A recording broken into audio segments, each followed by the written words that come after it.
Good morning, y'all. Sorry for the slight delay in starting, but I'm glad you're tuning in to learn more about LUTS and BPH as part of the urology core curriculum.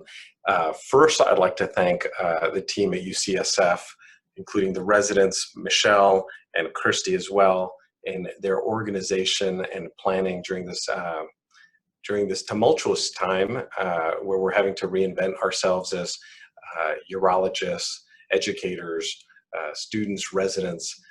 So this is a fantastic platform to bring you guys up to speed and keep up with your medical education.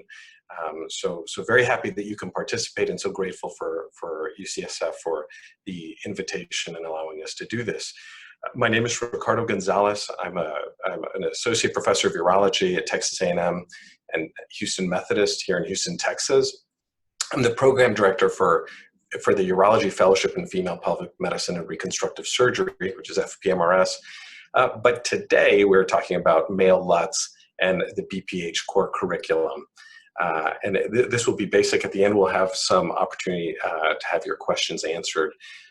In terms of disclosures, some people go through these slides quickly. I do not have disclosures that are relevant to the things that we're speaking about today. So not in regards to diagnostics nor medical therapeutics of BPH, but I listed my disclosures with device and surgical treatments for BPH in case issues come up or questions come up about these technologies during the question and answer session. I also think it's important to understand that we need to continue to be involved with industry in development of new technologies. They need input from busy practicing urologists and academic urologists. These things are not developed in a vacuum, and expertise needs to be derived from invention is a mother of necessity, and we should help guide that. So my relationships with most of these companies are on their advisory boards and as a consultant, as an investigator for many, Boston Scientific, Medion Bio, Meditate, Procept, and TUMed. But we will keep on going here. And then in terms of learning objectives, broad overview is we're talking about the basics. What are the ICS definitions so that we're all speaking the same language?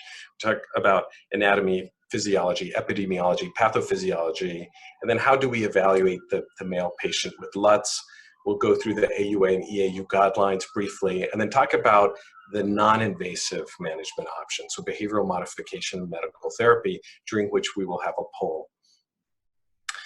In terms of what is the alphabet soup we used that we use for male LUTS and BPH, it's quite busy. When we're talking about symptoms and quality of life, we really need to talk about LUTS, lower urinary tract symptoms. It is not a diagnosis. Urinary frequency is not a diagnosis. It is a symptom that can be part of a complex that helps us reach the diagnosis. And there's a lot of overlap between these terms. Benign prostatic hyperplasia, or BPH, is what we use most commonly, but truly it's a histological diagnosis. If you do not have a histologic diagnosis and you feel the prostate is enlarged on exam, it should be BPE, benign prostate enlargement. Bladder outlet obstruction is a urodynamic term, but it's very helpful, but it is absolutely not specific to the prostate. So that's a good term to use. And then the most specific term for a prostate that's enlarged causing bladder outlet obstruction is BPO, which is benign prostatic obstruction. This Venn diagram is also helpful because you can see BPH here as histologic BPH that might not result in enlargement. You know, if you have enlargement and histologic change, then you start having BPO, BPE, when you combine it with either urodynamic obstruction or symptoms, but they do not all overlap. So use the right terms, especially in medical literature, and when you guys are writing reviews or papers, it's useful to use the correct terminology. So you can either say LUTS secondary to BPH would be a good way to refer to what we traditionally say as BPH. In terms of anatomy and physiology, let's talk about the prostate structure and function. I tell the patients the prostate is a walnut shaped gland whose purpose it is to make the fluid that transports your sperm. So it's a reproductive gland. And it starts growing at puberty and it grows until we die as men. And genetics play a role in that, as well as our environment and our diet. In a normal prostate that's not enlarged, 30% of the gland is glandular tissue and 70% is a stroma or fibromuscular tissue. The way I explain that to patients is I tell them your prostate is made up of two components. There's glandular components that make the secretion. So imagine those as sponges that are sitting in a nest of smooth muscle. And when you ejaculate, the smooth muscle has to squeeze out the secretions into the prostatic urethra to move sperm and to ejaculate. So that's how it works. So you can have problems in the glandular component, but also in the smooth muscle and stromal component. Prostatic fluid in a normal prostate will account for about 15% of the ejaculate volume. The rest is seminal fluid from seminal vesicles and a small amount of sperm. The prostate anatomy, even though it just looks like one kind of mushy ball, has zones. And so the transition zone, when we talk about BPH, is usually the area that we're talking about histologically. So it is, it's 2 equal parts of glandular tissue on each side of the mid-prostate, but only about 10%, only about 5% of the glandular tissue in the prostate is located in this zone in a normal prostate. The majority of the glandular tissue is in the peripheral zone. So 70% of glandular tissue is located in the peripheral zone, and that is where the majority of prostate cancers are identified, because that's where the glandular tissue is, and prostatic adenocarcinoma arises from that glandular tissue. That's also why digital rectal examination, DRE, is here to stay. Granted, outside of this COVID era, but where we can do rectal exams, because if there's going to be a mass, we should be able to palpate it there, which is in the minority of patients we're diagnosing with prostate cancer, but it's still an important part of the examination. In terms of lobar classification, this is, if you guys already have done a lot of TURP procedures or surgical procedures for BPH, this might not make a lot of sense because we're used to thinking right lobe, left lobe, and a middle lobe surgically. But the lobes are posterior, which is back here, which is where the median lobe and median bar will arise from. And then you have the lateral lobes here. You have an anterior lobe, which surgically I don't like to think of as a lobe, but that's outside of the scope of this conversation, but there is an anterior lobe. And what I want you to notice is that the ejaculatory duct structures run kind of posterior laterally and come together where the primary ejaculatory ducts are just proximal to the verumontanum. So keep this in mind when you think of ejaculatory sparing procedures, like the MIST procedures we do in the office, like the prostatic urethral lift procedure or resume procedure, in that we want to be targeted with where we're putting our needles. So we want to aim over here. And it's also relevant when we're doing ejaculatory duct sparing modifications to transurethral procedures like those that we do with laser. In terms of the secretion it makes, the prostatic secretion is acidic with a pH of about 6. It has zinc, citrate, polyamines, proteolytic enzymes, which you guys have heard of, which is like PSA and PAP. Most of that does go into the lumen of the prostatic gland. Some gets into the bloodstream. So we know that PSA goes up not only in cancer, but it's a proxy for volume. So BPH, the more prostate you have, the more PSA you have circulating. I love to quiz my residents all the time with, if you know nothing about a patient and the PSA is 1.5, approximately how big is a prostate? In my mind, I like to think of a PSA of 1.5 corresponding with a prostate volume of 30 to 35 mLs, just as a thumbnail. So if you do a rectal exam and a patient has a prostate that feels small and has a PSA of 6, that would be abnormal and not likely to be BPH. In terms of the vasculature to the prostate, if you're thinking, well, the main blood supply comes from the prostatic artery, you would be correct that that would be one of the branches. But think upstream. Most of them are branches of the anterior trunk of the internal iliac artery. And those branches include the inferior vesical artery, which will provide blood supply to the proximal 2/3 of the prostate. And then you will have the internal pudendal supplying what's the external sphincter and apex of the prostate. Surgically, what that means is you should operate when you're doing a transurethral procedure, do the proximal 2/3 of the prostate. I always leave the apex for the end because it's a different blood supply. There could be a watershed area there. And also, I don't want to coagulate a lot around the sphincter. If there's apical bleeding, you can often stop that with a catheter. So keep that in mind. For those of you who are at centers that are doing prostatic arterial embolization, this is relevant because there's a lot of variability to the blood supply. The cluster of arteries that give the blood to the prostate can be, the acronym is PROVISO, P-R-O-V-I-S-O.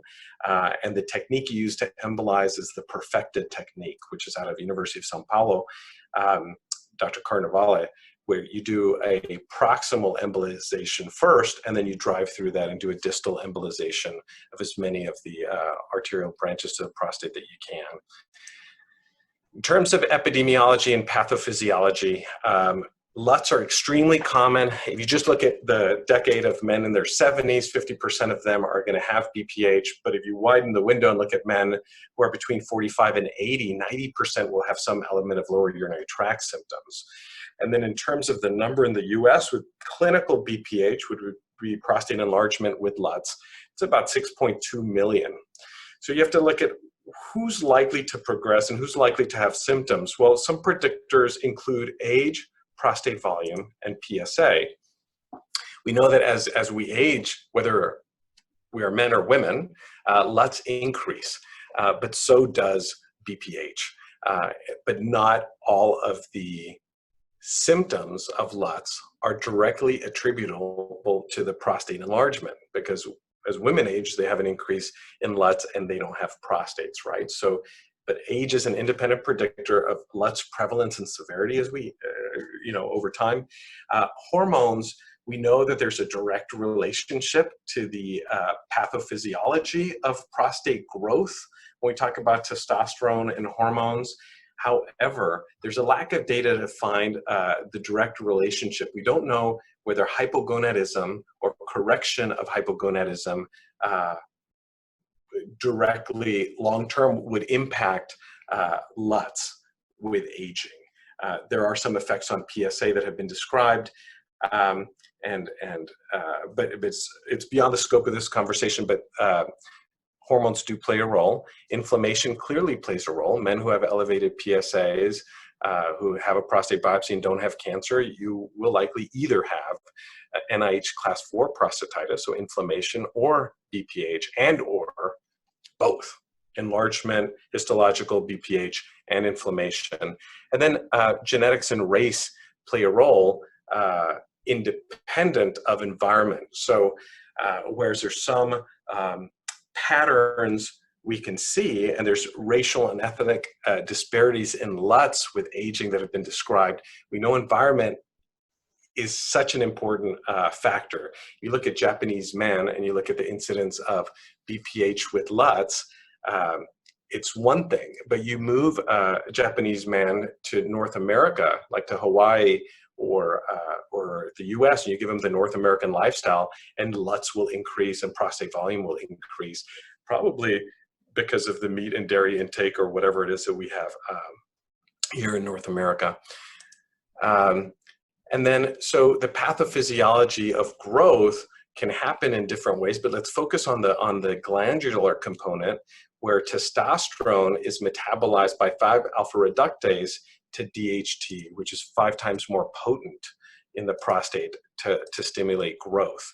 And then that's going to result in protein production and cell growth, and that hopefully is going to be a balanced cellular process. However, some of the theories for BPH is that you can have increased activity of the 5-alpha reductase so that you have more cell growth. and or you have a decrease in apoptosis of that growth so that you result with more bulk there to the prostate, causing benign prostatic enlargement.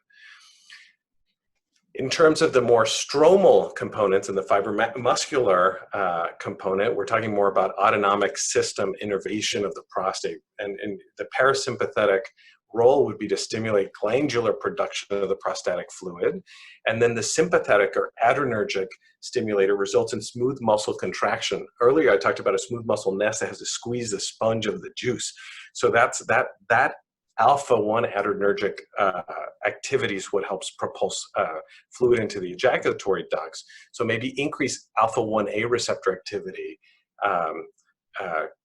can promote male LUTS due to BPH, or be the primary problem, like in the case of primary bladder neck obstruction, PBNO. So another way to look at this is, are we talking about a static component or a dynamic component? Because that might help you direct your medical therapy when we get to that. So static enlargement could be just from growth of the glandular component, like overactivity of the 5-alpha reductase activity, where the prostate just gets bulky and grows to 80 grams or 100 grams and it's causing passive resistance, or is this a tone issue, something dynamic? In the history taking, if a patient says, hey, I have a bashful bladder when I'm in a stadium or people are behind me and I can't relax to void, you know that that's more dynamic. It's not that they're telling you that they have hesitancy and difficulty all the time. It might just be situational. And we would target our treatment perhaps to inhibit or block that alpha adrenergic stimulation that's going on with stressful situations. So history is very important in guiding your therapy. So that's exactly what that slide says. In terms of progression, it's more likely than not to progress. So if you have a 50-year-old who has, a weak stream hesitancy nocturia times 2, they are likely to progress. In fact, there's a 60% chance that their LUTS will be worse in 4 years. And then 1/3 of men who have severe LUTS will end up having surgery within 4 years. So we know that BPH is likely to progress, but it doesn't progress in all patients. But there are some factors that have been identified, such as an MTOPS of BPH progression, like a PSA greater than 1.4, a flow rate, a Qmax less than 8 cc's a second, and an age greater than 70. So how do we evaluate these men with LUTS? So you want to divide it into storage symptoms and voiding symptoms. And storage is irritative, was the former term, but that refers to how the bladder stores the urine, so frequency, urgency, urgent continence, and nocturia. And the voiding symptoms, the formerly known as obstructive symptoms, are slow stream, splitting and spraying, intermittent stream, so stop and go, straining, and terminal dribbling or post-void dribbling. Those micturition symptoms of a sense of incomplete emptying tend to fall into this voiding symptom, or when we had the term obstructive symptoms, as I would put those two last symptoms into the obstructive bucket rather than irritative. In terms of what can cause LUTS, we're only mentioning the prostate right now, prostate enlargement, but we all know that overactive bladder syndrome, neurogenic bladder, foreign bodies, infections like UTIs, prostatitis, stricture disease, bladder tumors, and systemic issues like nocturnal polyuria, which can be related to obstructive sleep apnea, heart failure, peripheral edema, can all contribute to LUTS. And so we cannot just assume that LUTS in men are due to the prostate. So you want to get a good history, medical history, of what conditions they have, what medications they're on, any procedures that they've had. You want to get a validated questionnaire to try to objectify the symptoms as much as possible, like the AUI symptom index or IPSS, a urinalysis to exclude infection and microhematuria, and a digital rectal exam to see how large the prostate is, and whether there's any nodules, tenderness. And then I'll mention the tools for measuring the volume because it's relevant in guideline discussion, but that shouldn't be your trigger thing to get a prostate volume. But prostate volume ideally is measured with transrectal ultrasound, although a TAUS, transabdominal ultrasound with a full bladder is a secondary option that might be a little less precise. And then the transurethral appearance of the anatomy in a patient with LUTS is important. So cystoscopy can evaluate whether there's stricture disease, whether you have a high bladder neck, intravesical median lobe, and also look at secondary signs of obstruction or prolonged obstruction in a patient, like if they have a trabeculated bladder, cellules, diverticuli. Even if the symptoms are mild, you might be more concerned that this has been chronic and more severe in nature. So that's how you would assess that. Post-void residual can give you functional measures, as can flow. So we talked about an anatomic evaluation with TRUS, transrectal ultrasound, and cysto, but functional measures can include a PVR and Uroflow. When diagnostic uncertainty exists, so someone has had a treatment that they didn't respond to, or they've had an unexpected response, like say someone feels like they have an enlarged prostate, you put them on prostate medications and they don't respond, it could either be that the problem might not be the prostate, it might be a bladder issue, or this might be, say, an intravesical median lobe causing a static or fixed obstruction that might not change with alpha blocker therapy. In those cases where there's diagnostic uncertainty, then there's a role for urodynamic evaluation. And the terms by the ICS that we're looking for is, does bladder outlet obstruction exist? Is there detrusor overactivity? Is there detrusor underactivity? It used to be known as impaired detrusor contractility. And is there impaired compliance? So is the bladder becoming stiffer? Are you having a rise in pressure, overfilling that might be a result of prolonged obstruction in the patient? You want to evaluate the voiding phase and the filling phase. During the filling phase, you're trying to get an idea of whether the bladder is overactive. You want capacity and you want compliance as the main factors. If the bladder capacity is diminished, so if they have a small functional bladder capacity, you want to know whether compliance limited filling, whether it was sensory urgency, or whether it was an involuntary contraction that limited filling. And that helps you predict it helps you make a recommendation for a treatment option and helps you predict how they might do afterwards. So a patient who has concomitant obstruction with overactive bladder, if you remove the obstruction, we know that about 60% of them will still have symptoms of the overactive bladder 1 year after treatment. So it's important to think of these things. So next, we're going to move on to where these tools that we talked about fit in the evaluation of a patient. So we'll talk about the AUA guidelines and the European guidelines. So in 2015, there was the basic LUTS management in men guidelines that talked about the recommended tests that we went through, which is a history assessment of LUTS with a validated questionnaire, a physical exam that included a DRE, urinalysis. In the US, we recommended PSA in someone who has LUTS, and then avoiding diary or frequency volume chart. Standard treatments include talking to patients about fluid and diet intake, behavioral modification. A heart-healthy lifestyle in general is a prostate-healthy lifestyle. So like the Mediterranean diet, not overeating, good diet and exercise, whole grains, vegetables is an important part of their intake, but also drugs fall into this standard treatment category.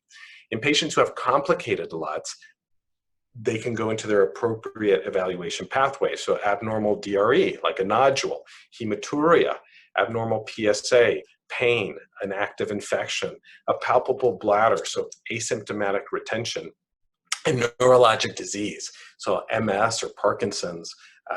When you suspect that LUTS is complicated, that's going to move you in a different pathway, potentially biopsy or potentially urodynamics.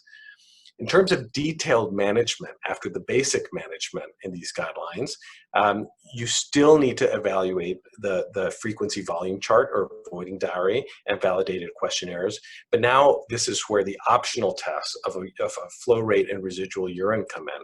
And I would tell you, if you're even thinking that you're going down a surgical or invasive arm, those really should not be optional.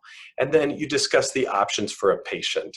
If they have predominant obstruction and a big prostate, you can jump into combination therapy, which we'll talk about, which hits the enlargement aspect, which is the static component and the dynamic component. But if they have a small prostate, You can try alpha blocker monotherapy or potentially combination with something for their overactive bladder symptoms. Or if they have erectile dysfunction, will you try something like tadalafil, which we'll get to, which treats the irritative symptoms and can also help with their erectile issues. And then if you offer a procedure, you should be pretty sure that, you should be certain that the issue is obstruction. And if you're not certain, you need to do pressure flow studies. So if they are obstructed, you can proceed with your selective technique. But if they're not, keep looking, find the cause. Because, say, chronic prostatitis without obstruction will not respond to transurethral therapy, or should not, right? Okay, so in 2018, the AUA guidelines were made a little more specific, and there were some guidelines made, some changes for recommendation of surgical management for BPH. So we're not talking about the evaluation of male LUTS anymore. We're talking about symptomatic BPH and moving into the surgical realm. And there's two big changes that came about since 2015. The first, that's I think very key, is that they recommend assessment of prostate size and shape. All of you who are residents that are doing BPH surgeries, you should know the volume of that patient's prostate.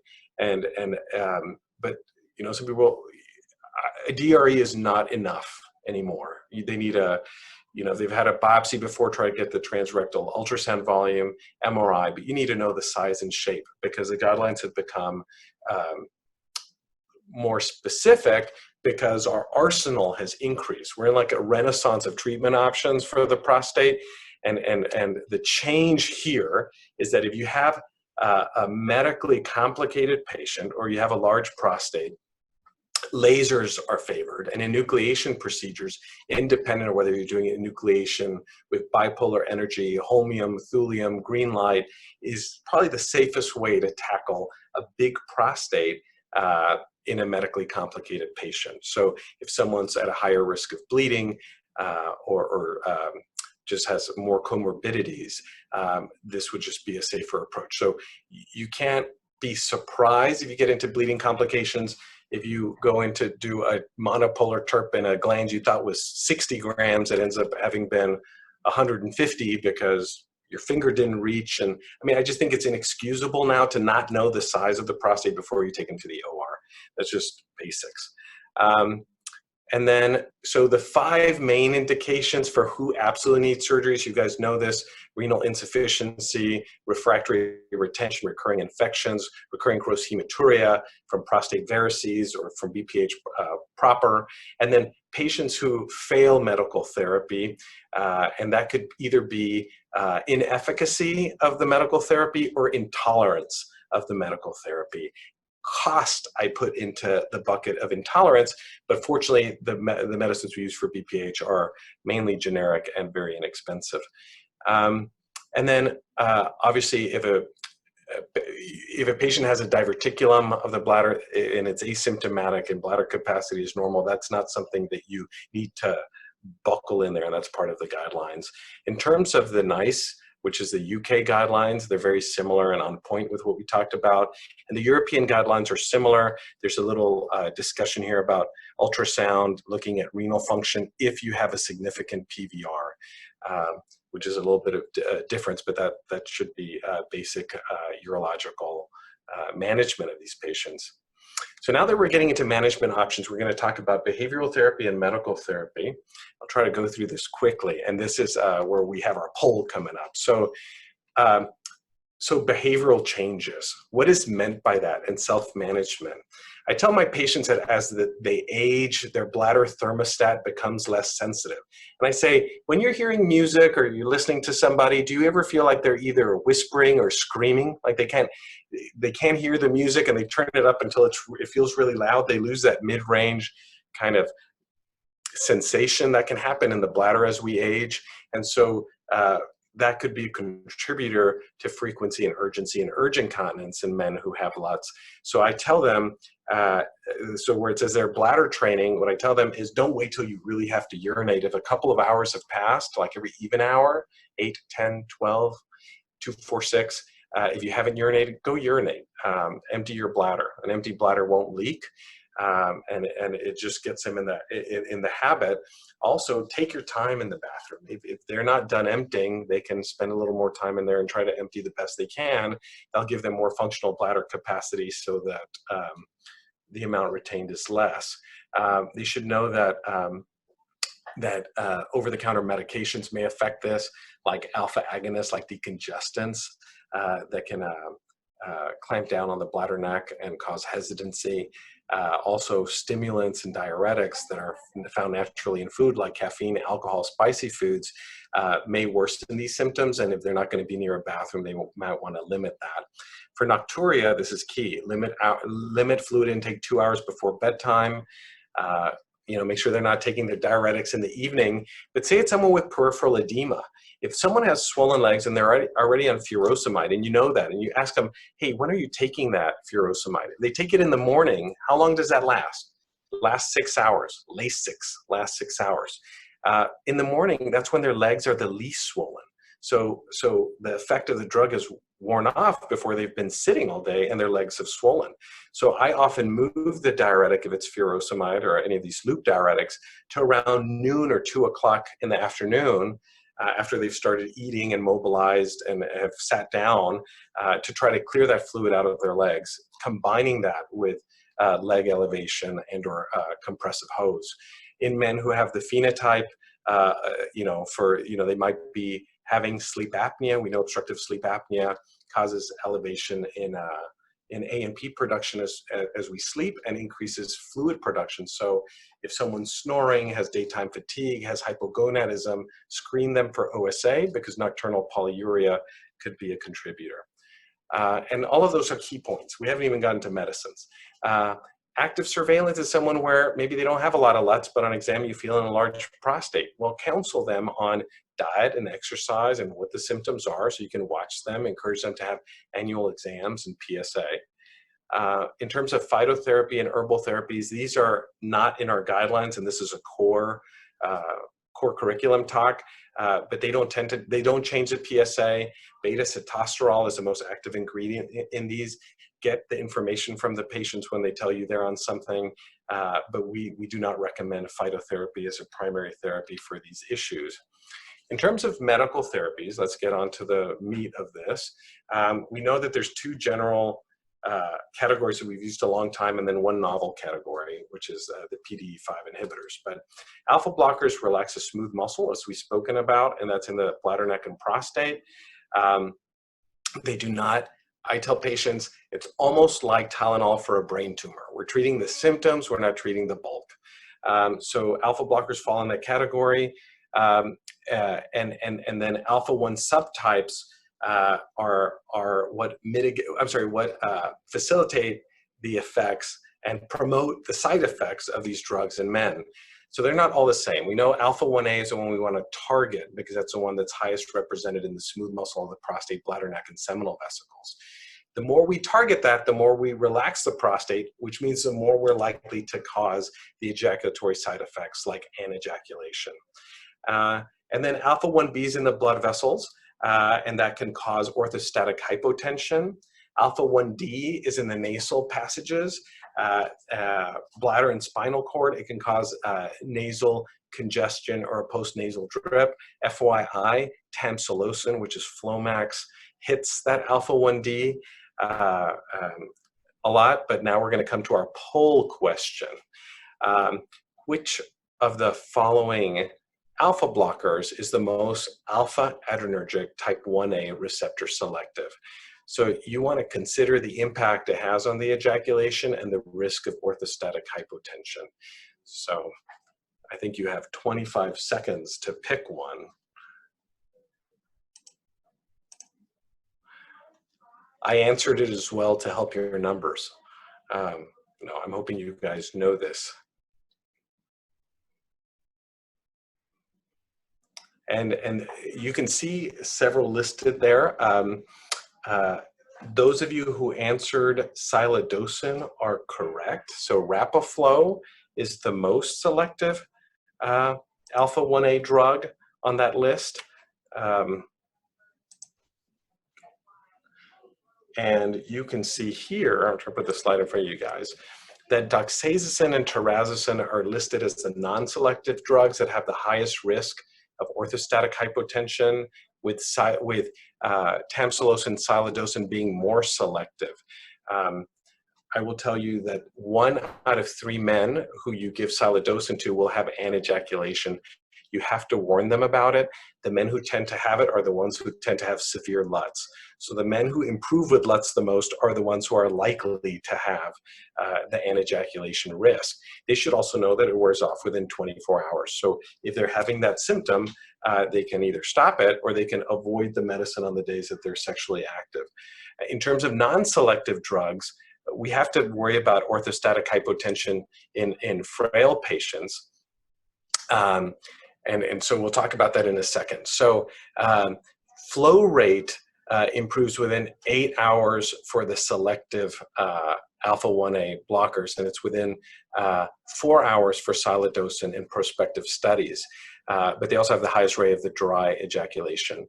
If they develop intraoperative floppy iris syndrome, that's something that you can't assess pre-op, but any patient given this who might need cataract surgery should tell their ophthalmologist that they are on an alpha blocker, because the effect would be permanent. So even if you give a woman who has a ureteral stone, a distal ureteral stone, an alpha blocker like tamsulosin for medical expulsive therapy, which is controversial, but if you do this, which is common, you have to let them know that there's a potential to have intraoperative floppy iris syndrome, which doesn't affect their vision, but can make the cataract surgery a little more complicated for the ophthalmologist. So they need to let their ophthalmologist know that if they ever need cataract surgery, that they have taken an alpha blocker. In terms of the non-selective ones, like doxazosin, say you have a patient who's been on doxazosin for years and they come in and they tell you that they're doing okay and they don't want to change to something else. I do encourage, if they're not using it for blood pressure, I do move them away from it, because as men age, their balance may be different, or they might have challenges getting to the bathroom at night. And I'm more worried as they age of the orthostatic hypotension. And in the ALL-HAT study, which was a study looking at antihypertensives and lipid-lowering drugs and their effect on preventing MIs, there was an arm of doxazosin that was stopped early because of the increased rate of congestive heart failure and stroke in that arm. So I do not endorse non-selective alpha blocker use for male LUTS based on ALL-HAT. I mean, there's no reason why we have good, cheap alternatives that work as effectively. For patients very concerned about ejaculation, then alfuzosin would be a good option that's, bridges those two. You can have orthostatic hypotension. Patients should take it after a meal. In terms of 5-alpha reductase inhibitors, the improvement in LUTS are attributed to a decrease in prostate volume. The response is not immediate. We've had finasteride since 1992 and dutasteride since 2001. Benefits may show up by 6 weeks, with a maximum clinical efficacy on LUTS at 3 to 6 months, with about 10% of patients continuing to improve up to 2 years post-treatment. IPSS reduction is about 15 to 30% based on the COMBAT study, which is dutasteride and tamsulosin. Decrease in prostate volume, about 30 mLs, and a mild increase in flow rate, about 2 mils per second. And then it can reduce refractory hematuria. So patients who have large prostates and have recurring gross hematuria, this should be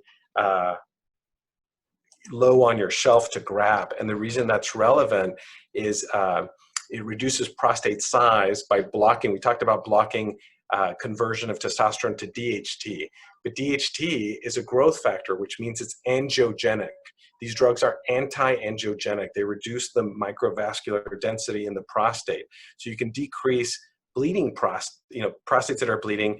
And that's useful just anecdotally in my practice, where I treat a lot of anticoagulated men with BPH surgically. I like them to be on 5-alpha reductase inhibitors at least 6 weeks pre-op to reduce that microvascular density and reduce bleeding in these high-risk patients I'm treating that are actively anticoagulated. Again, that is not part of the guidelines. That was anecdotal. And then the difference between finasteride and dutasteride is more on the bench, less so clinically. So finasteride blocks just 5-AR type 2, and dutasteride blocks type 1 and type 2. If you look at circulating DHT, the reduction in circulating DHT is 95% with dual blockade, which is dutasteride, and 70% with finasteride. The AEs are reduced libido. I tell them 1 in 10. The number here that we're quoting is 6.4. Erectile dysfunction in 8, and that's linked. Obviously, if you're not interested in having sex, it's hard to have an erection. Most will have, that are paying attention, may have effects on ejaculation with combination therapy, and with monotherapy, about 4% will have a noticeable reduction in ejaculate volume. Based on the PLES study, patients who have clinical enlargement of their prostate gland on exam, and it's measured over 40 cc's and a PSA volume of over 1.4, tend to respond more to 5-ARIs like finasteride and dutasteride. And so let's talk about what it does. By reducing the prostate volume, you can improve the flow, improve symptoms. PSA, as the glandular component of the prostate goes down, should decrease, and it should decrease by 50% or more by 9 to 12 months post-treatment. So that could be a question you have on your examination. That's a very important thing. So when people talk about doubling the PSA to get the range, that is technically correct. If someone has a PSA of 1.5 on finasteride, their estimated PSA off of finasteride is around 3. So you use that as a measure. Another thing to keep in mind is PSA should not go up when a patient is on finasteride or dutasteride. So rising PSA on these drugs should be concerning. Men who come in and say, I don't want to take these drugs, it's going to affect sexual function and lower my testosterone. 2 things. One is if it affects sexual function, stop the drug, or talk to them unless it doesn't bother them. But have that conversation with them. It's not so, no one's shoving it down their throat. Talk about pros and cons. And then it actually increases testosterone because you're not metabolizing it in the prostate or skin. So circulating levels of testosterone increase 10 to 20%. It's clinically insignificant. It does not improve their libido. Just facts. In terms of tadalafil, this was one of my resident projects when I was at Cornell, was looking at the effects of PDE5 inhibitors on LUTS. And we were able to see that it really improves more of the storage LUTS. So what was formerly known as irritative LUTS, which is frequency and urgency. And the magnitude of improvement in LUTS is at least that of an alpha blocker. So if you look at the absolute improvement in AUA symptom score, IPSS, it's to the same degree that you get with tamsulosin. But if you look at the domains, they tend to be more of the storage LUTS. So say you have someone who's not on medical therapy and they come in and they have moderate symptoms, they have an IPSS score of 12, and most of the symptoms are frequency, urgency, nocturia, and they might have a little ED, that patient would be a good candidate for something like tadalafil as first-line monotherapy. If they're having hesitancy, difficulty initiating the stream and emptying, then think tamsulosin. When you compare them in a head-to-head study, they both improve symptoms, but the patients who were on tadalafil had better, they had an improvement in their erectile function. In terms of combination therapy, if you put a man on both a 5-ARI and an alpha blocker, we know that we can change the progression of disease. So there's 2 big studies, MTOPS, M-T-O-P-S, which is the finasteride doxazosin study, and then COMBAT, which is dutasteride tamsulosin. And basically you're reducing men who progress to have either a greater than 4-point increase in IPSS. You're decreasing the risk of catheterization for acute like urinary retention and urinary events, and prostate surgeries. So it actually changes a natural history. And tadalafil combined with finasteride or 5-ARI will improve the symptom scores more than monotherapy with a 5-alpha reductase inhibitor. So those are things to think about. In terms of OAB, obviously the overactive bladder medications that we use, and that pathway has a separate AUA and SUFU pathway you can review, but we're not treating the prostate directly, we're treating the male LUTs. And OAB does coexist with symptomatic BPH. And so we do know from the TIME study that an anticholinergic with an alpha blocker will improve symptoms and quality of life more than alpha blocker alone in select patients. But keep that in mind, that you're adding a whole new set of potential side effects and potential cognitive effects by adding an anticholinergic. And then in studies, when you use those, the men that were included had a PVR less than 200 mLs and a flow rate more than 5 mLs per second. More recently, in the last 5 to 6 years, Vigniti had a subset of the pivotal study that was done for mirabegron that looked at men who had 200 men with bladder outlet obstruction who were either given placebo or mirabegron, and there was no difference in the rate of urinary retention in those two arms. So what are the take-home messages before we get to question and answers? One is that male LUTs are multifactorial. Prostate's one factor, so you have to know it. Know that factor. Know the size and the shape on exam. Know the PSA.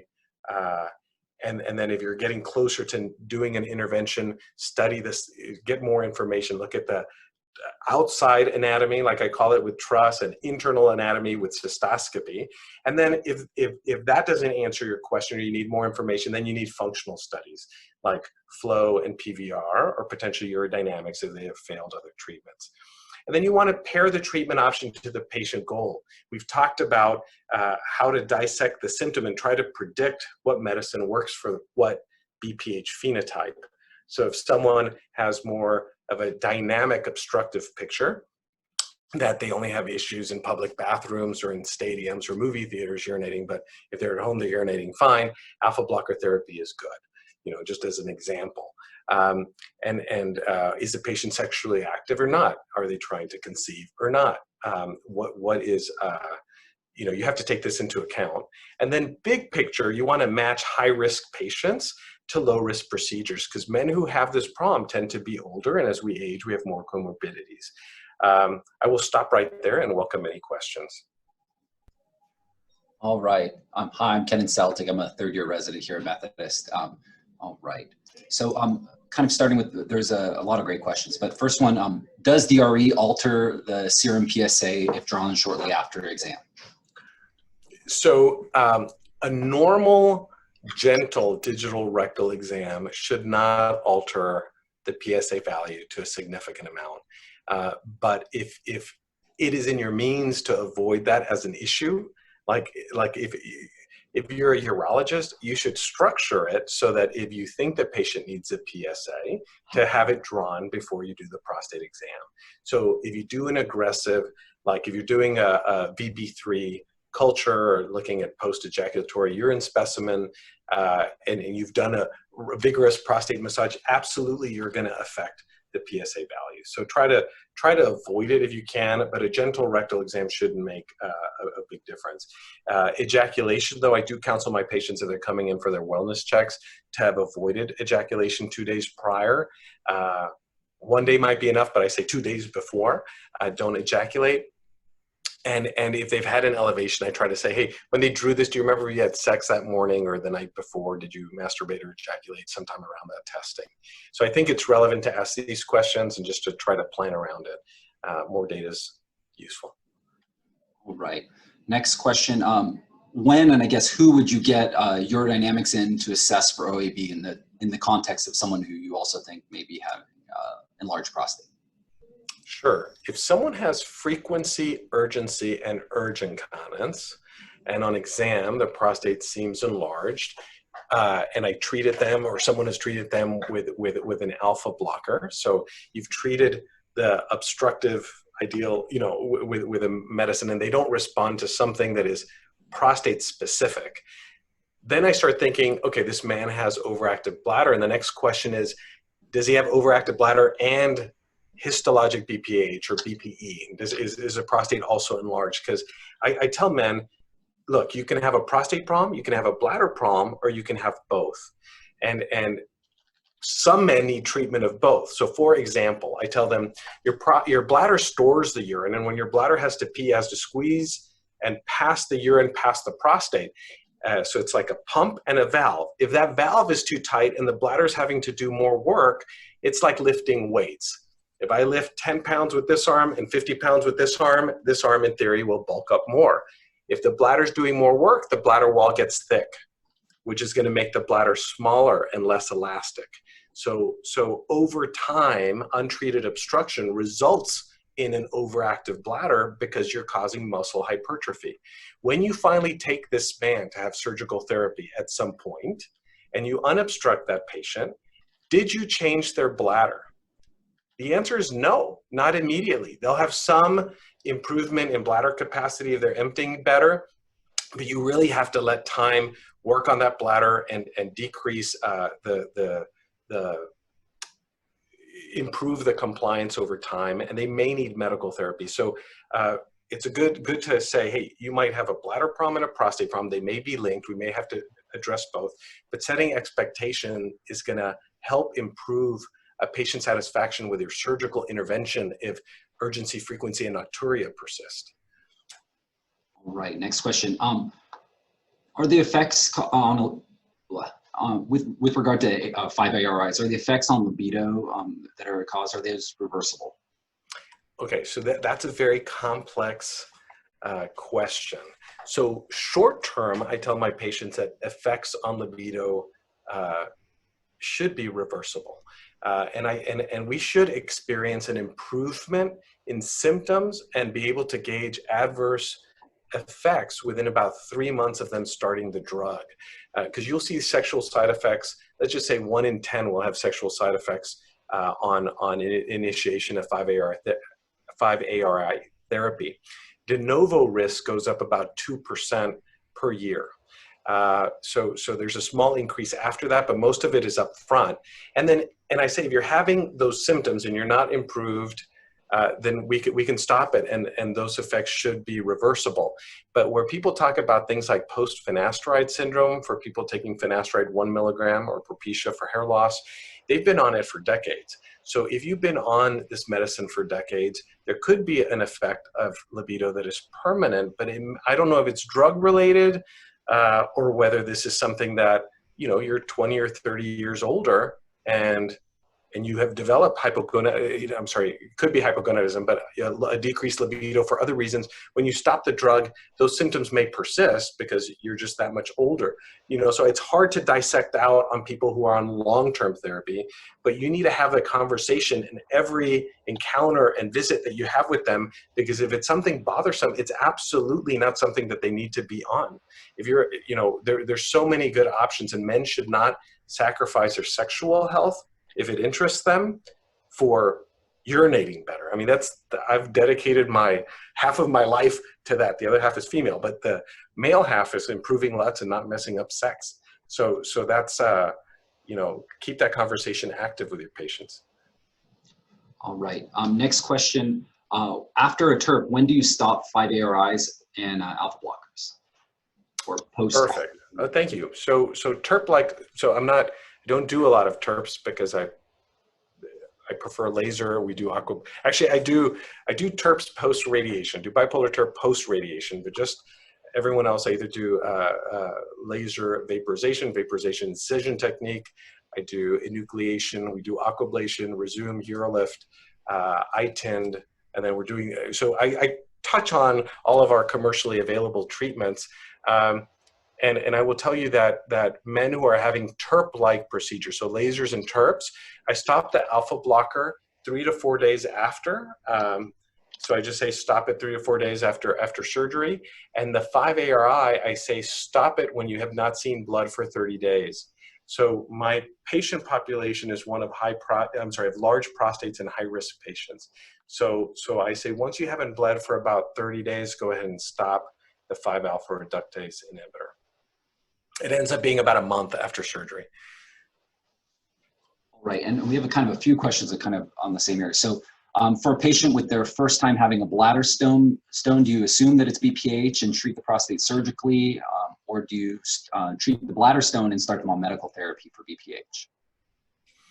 Okay, so good question. So you definitely assume they have bladder outlet obstruction. The only way to make a stone, so you don't make it instantly, is that you have a nidus that grows over time. So there's some chronicity to their retention of urine. And unless it's a dysfunctional voider and bad habits, most men or women who would have stones would have some kind of outlet obstruction. So absolutely you have to address that. In terms of the timing kind of depends on the clinical scenario. If it's someone healthy and prostate is not, too large, and and they're not at high surgical risk, absolutely treat the outlet if appropriate at the time of getting the bladder stones. But it really depends. Is it someone who's not on medical therapy? But I would tell you, if they have stones, very likely they're going to end up having a bladder outlet procedure. All right, and kind of similarly, in a patient with new gross hematuria that's attributed to BPH, do you start them on a 5-ARI or do you go directly to surgical treatment? And with that regard, there's also another question kind of, in someone with unresolved microhematuria that's presumed to be related to BPH, is that considered an indication for surgical treatment? So I always give patients their options before before taking them for surgery. So I do what Kenan, like 9 major BPH cases a week, 8 to 9 every week. So it's not something that you need more. We need more surgical cases, and you can't uncut somebody. So if someone is having either recurrent microhematuria or gross hematuria, if it's recurring gross hematuria and they're already on medical therapy, the chances are they're going to need surgical therapy. Microhematuria, I try to encourage them to do a 3 to 6 month trial of finasteride. If they're tolerating it well, you can monitor. You're treating a symptom that's like crying wolf, right? Microhematuria is a symptom. It's not an indication by itself for surgery, but if you want to see whether it's really the prostate, let's use science. Let's use a 5-alpha reductase inhibitor trial, see if it changes, see if it's tolerated, see if there's any, if there's more benefit than risk and patients tolerating it, you can try that. If not, you can offer them surgical therapy. Right. Another good question. In a patient with concomitant OAB and BPH with predominantly storage symptoms, would you consider giving them sulfenicin or mirabegron instead of tolterodine? And also, do you use the voiding to storage subscore ratio, IPSS to VS? That is a fantastic question. I see that coming from Dr. Delgado, who's tuning in from Mexico. Did research with us here in Houston. Fantastic. You absolutely, it doesn't have to be tolterodine. In fact, mirabegron, which is a beta-3 agonist, is a better choice in men who you suspect may have concomitant BPH, because you're not going to affect, it's parasympathetic sparing, so you're not going to affect the contractility of the bladder. So you can improve capacity and storage symptoms without increasing, theoretically, the risk of urinary retention. So first choice, if cost is, if it's something that's covered by their health insurance or not too costly, would be mirabegron. If not, absolutely, you can use one of the other anticholinergics as long as you're assessing risk appropriately. Excellent question. And then, yes, and you can do the voiding to storage subscore ratio, or you can use your clinical gestalt if you do this all the time. All right, next question. What medications would you consider for patients with persistent dysuria after TURP, provided infection is excluded? That's a great question. And dysuria after transurethral procedures is common, but should be 90% gone within 7 to 14 days after surgery. If it's not gone, I'm glad you're asking me this. You need to address that early on, and it tends to be inflammation. If it was a bloody case and you were coagulating a lot and you might have left a lot of necrotic eschar there, or if you're a surgical novice and maybe we're just, some people are scared to ramp up the laser or to stay close to the tissue to get efficient vaporization. If you leave a lot of dead tissue there, there could be inflammation that's like a sterile inflammation. of this tissue that either needs to slough off or be absorbed. And anti-inflammatories work very well for that.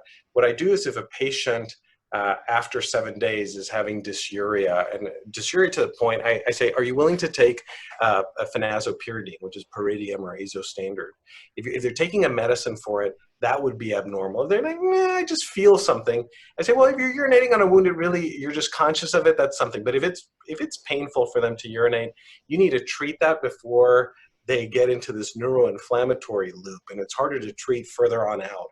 So 2 weeks after, try NSAIDs. If they didn't respond to NSAIDs and the urine culture is negative, the NSAID I tend to do is meloxicam 15 milligrams, PO daily, PRN.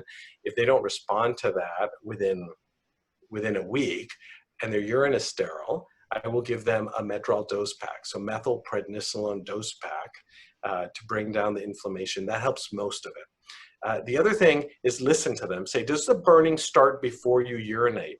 Because men who have overactive bladder and detrusor overactivity, when the bladder's full, the bladder's trying to squeeze.